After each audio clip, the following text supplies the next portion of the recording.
did you see Mindy's coverage this morning from Green Ranch? God, man, that poor guy. Unbelievable.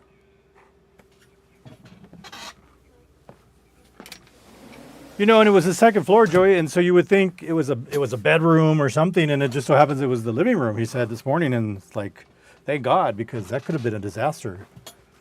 Yeah. All right, stand by. Here we go.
Okay, thank you so much for watching the KGNS Digital News Desk on this Wednesday, 29th day of the month, day after the primary runoff elections. Typically, that would be what we would be talking about this morning, but there was something else that happened last night. Huge storm moved through the area at around 9:30 in the evening, and if you've seen any of the video or any of the folks that are sharing images, videos on social media, you know that it was a really powerful storm that moved through our area, and we've been following it since last night.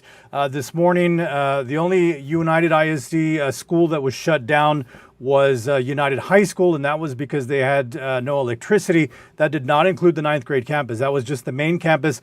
Other than that, we were out on the streets early this morning, and the buses were out as well, so definitely not affected. But PD has been on top of this since last night, because as soon as you get that sort of flooding, then you have issues out on the roadways. And so joining us this morning is investigator Joe Baeza from the Laredo Police Department. He's going to give us an update on everything that's been going on. Joe, good morning. Thanks for your time this morning. I appreciate it.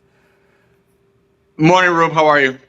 I'm doing well. So initially last night, what was the main issue happening with everyone out there? Really, it was the flooding that we had due to the torrential downpour that we had. We had very quick flooding of most of our usual suspect streets: Jackman, the Loop, San Dario, the arterials to I-35. The areas in Killam were like Sara Road, all these other streets. We had serious problems, and we were trying to make sure that people were safe and not becoming buoyant in some of those downpours. And so it turned out that way that we had a few cars that were waterlogged. Other than that, most of the issues that we had, we were blessed that we didn't have anybody that was seriously hurt as a result of the brief storm that we had. The other main concern, obviously, is the property damage. We had a lot of damage to the residents of Green Ranch. It goes without saying is that they were, pretty much the area there probably is surrounded by a lot of open location, probably picked up a lot of speed. We had 60-mile-per-hour winds, and in that particular case, I think the majority of the problems were property damage, roofs, siding, debris and branches, down powered lines, no electricity. So overall, we were fortunate that the homes that were most affected, there was one particular one that I think had like somebody had shot a cannonball through the side of the house, is the best way to describe it. Had nobody that was there at the time in that same area when it hit.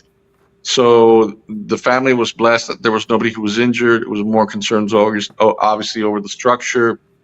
And so the city PD was out there. They were making sure that people had somewhere to go or to stay or to have shelter for the night. And so through the Office of Community Development, they were trying to offer to see if anybody needed somewhere to stay for the night. And so I think there was maybe only one family that took up the offer. Other than that, I think everybody else had some place that they could go and stay. Meanwhile, other than that, really, we lucked out that there was no serious injuries as a result of the storm that we had, other than, I think the outages, some flooding. We had houses that were reporting that they had water damage to them, but mostly it was property damage and nothing serious. We did have a few accidents.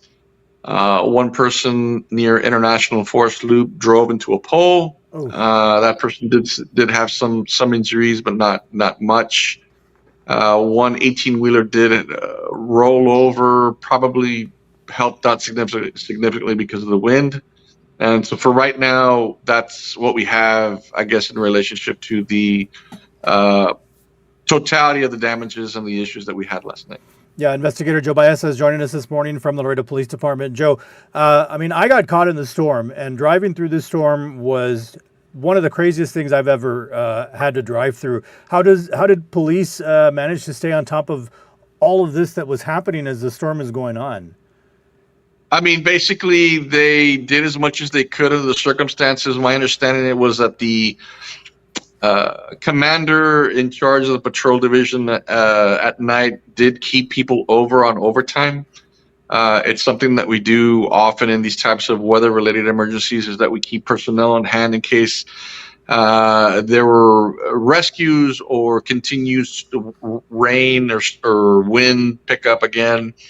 So they did keep personnel that was here from the afternoon shift into the graveyard shift. I don't know for how long, but they did keep some people over to, I guess, supplement the shift that was going to work in the evening, and that was done so for the service and the response needs of the community, to make sure that we had ample personnel to take care of all of that stuff. And they did remain held over from the shift. Yeah, I remember seeing one of the messages from police that there was cars actually floating. Nobody needed to be rescued from any of these vehicles.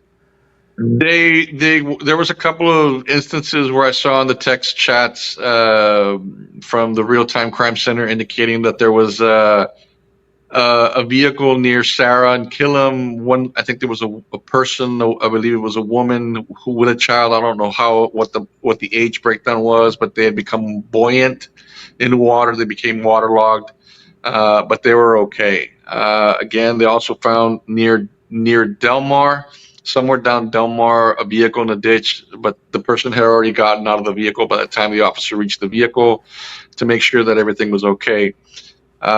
Really, we were just fortunate enough that nobody got hurt. There were a lot of down power lines, as you can see the video that you're showing right now.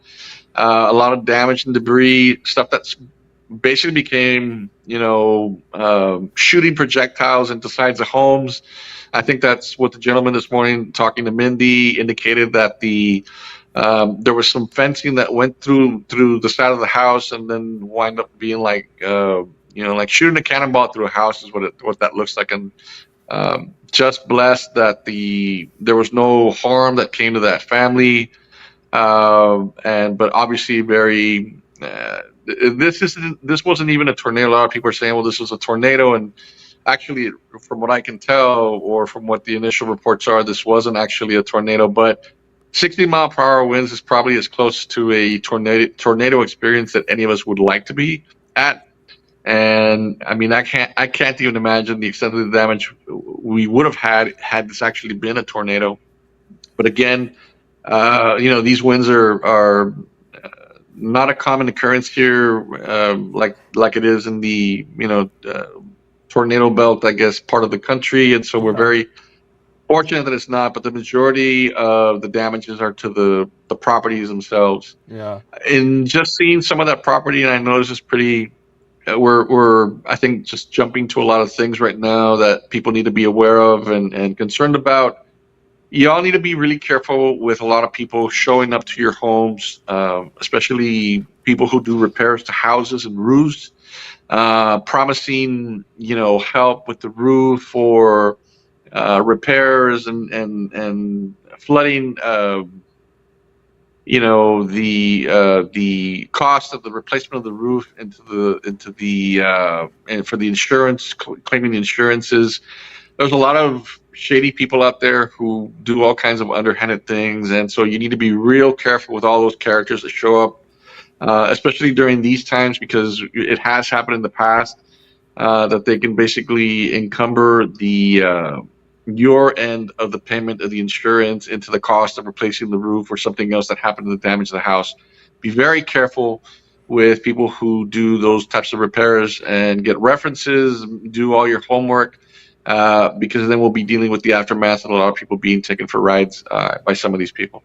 Oh, criminals, they love these opportunities, Joe. They love to take advantage of these incidents, and so that's good advice for everyone to keep in mind. What we were watching was video from Green Ranch this morning. Now, Green Ranch, Joe, is out there off of 1472, off of Mines Road, past La Bota Ranch, and it was really, I think, hit the hardest. Maybe Rio Bravo was hit pretty hard. I know they had to set up shelters. Really, you just, at some point, you guys, fire, have to just wait out the storm and then go out and see what happened, pretty much, right? I mean, we weren't the way that it was. I mean, the officers don't go into a substation or something and wait it out. I mean, they were out. These guys were out there treading the elements, getting the people in the middle of the storm, at the height of the storm, responding to some of these distress calls coming to these houses. So there was no real time to go in there and, we're going to wait for the rain to kind of let up and then start responding to some of these calls. They were out there. I mean, between our department and the fire department, they were out there, braving the elements, making sure that people were safe, and tending to a lot of these calls. I mean, I don't know if at this point, I haven't heard anybody getting rescued, from cars, that were, floating away and stuff. Most of them, people had gotten out and on their own, but they were out there. There's live power lines that were all over the place. Branches, people saying, "Hey, my house is being flooded. I need help," and so all those distress calls were being tended to. Yeah, real time. There was no waiting around under under a safe roof to say, okay, now we can go out. Joe Baeza, I know AEP is not your department. They did report over 22,000 outages this morning. That's gone down to about 9,000. I want to talk about this morning because I know there was a lot of traffic issues this morning. There were some traffic lights that were out, some intersections that were some problems. Has all that been straightened out, or is PD still dealing with outages? I mean, the traffic division is going out there to tend to the issues regarding the traffic intersection lights that have to be kind of repaired or recalibrated or restarted, mainly because of the outages, the power outages in the area. But other than that, I think that should be resolved by the time we get to lunchtime. Yeah. Again, I did hear of a report on Zapata Highway of somebody who had become involved in an accident. It doesn't sound to be very serious in terms of serious injuries. I don't have a full report yet, but obviously people were going through these intersections that had no traffic control device, and we got very in front of that message, trying to put it out that if you ever get to an intersection with a non-functioning traffic control device, it turns into a four-way stop. And if you don't know that, then you're basically not reading the rules of your like when you took your driver's license test, and don't know the rules at all. So you need to make sure that you go out there and fully stop. And obviously, it's inconvenient. It's not as expeditious as going through a light. But this is the way to go to make sure that everybody's safe. Weather is not my thing. I'll tell you that right now, Joe. But you talked about people thought it was a tornado. And it was not, from what we can tell. But let me tell you, I was on the loop as it all started to happen. I was coming back home from election coverage, and I got stuck in that. I stopped at one of those plazas there on Del Mar Boulevard. I was in a truck. I honestly thought the wind was going to lift the truck and take me. So that's 60 miles per hour, where I felt like, I honestly thought it was a tornado. I was waiting to hear, you know how they say it sounds like a train coming? That's how strong the wind was. So I can't even imagine what a real tornado feels like. But that wind was strong, and it did cause a lot of damage, right? Oh, for sure. That goes without saying. I think a tornado would have been much worse. A hurricane, any of those. This is something that we don't see very often. Thank God in our neck of the woods. Laredo's always kind of been like the belly button. Everything kind of happens around us, but it really doesn't happen here. And I'm just kind of using humor to kind of like, take away from the seriousness of the situation. And it's very serious. But I mean, I'm sure that those homeowners are devastated people's, main investment in their lives are their homes. And so I can't even imagine the devastation of waking up and with daylight seeing the devastation of those homes that people work so hard to kind of invest for their families, their shelter. That's their castle. That's their way, their sanctuary, if you will. And our thoughts and prayers go out to them, and we're really thankful and blessed that we didn't have anybody get seriously hurt as a result of these damages, extreme damages we can see in all these residents out in Green Ranch. And again, we're just fortunate that Laredo, nothing really happens here until it actually, cuando pasa, pasa is the old saying that we tend to gravitate to here in Laredo. But last night was as close to a tornado as that we ever want to be. All right, Joe, I appreciate your time. Investigator Joe Baeza from the Laredo Police Department. Before you go, one set of graduations is now behind us. You've got UISD graduations on Friday. How did things go with LISD graduations, and what can people expect for the UISD graduations? Yeah, overall it went well. I think the only issue is that you've got major schools and everybody trying to go in. I think as soon as one high school finishes, the other one is right after it. And so people start arriving and there's nowhere to park. And so that creates a traffic backup. And so we're posting on social media when that is occurring so that people can kind of help avoid the area. I know that it's hard to do that on the loop. But again, overall, we didn't have too many headaches. I've heard of worse stories in years past. But again, make sure that if you're a graduate, you get there with ample time. Be there up to an hour before you actually go, and not. A lot of people think that it's kind of like when you go to the carnival, you just pull up, and it's not a big deal traffic-wise.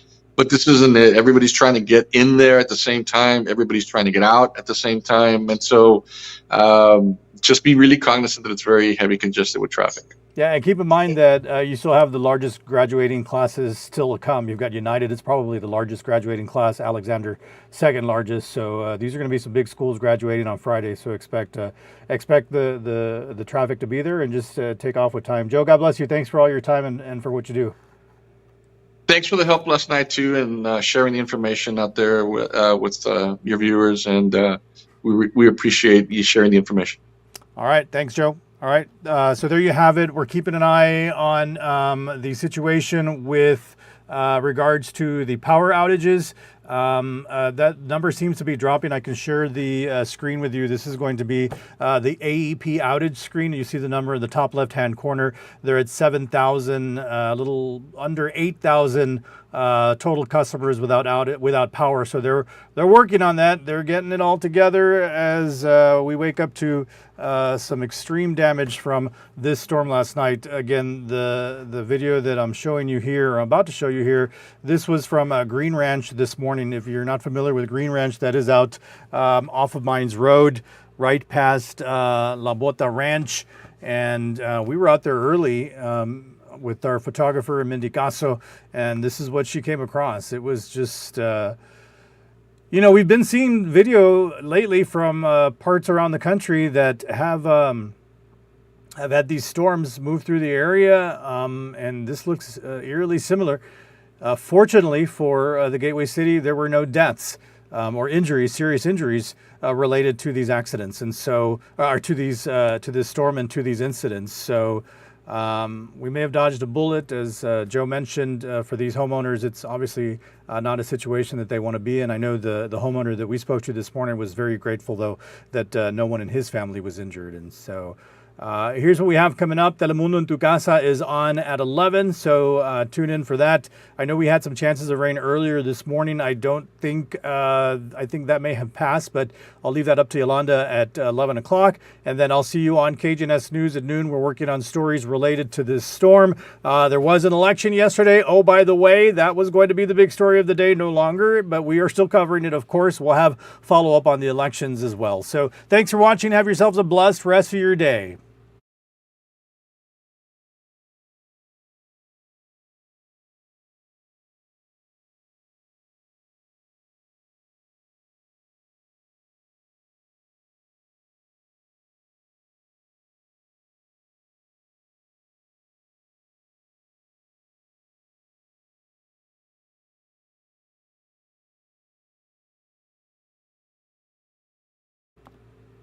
Can you hear me, Joe? All right. Yeah, we're good. Thanks, man. I appreciate it. All right. Be safe. Bye-bye.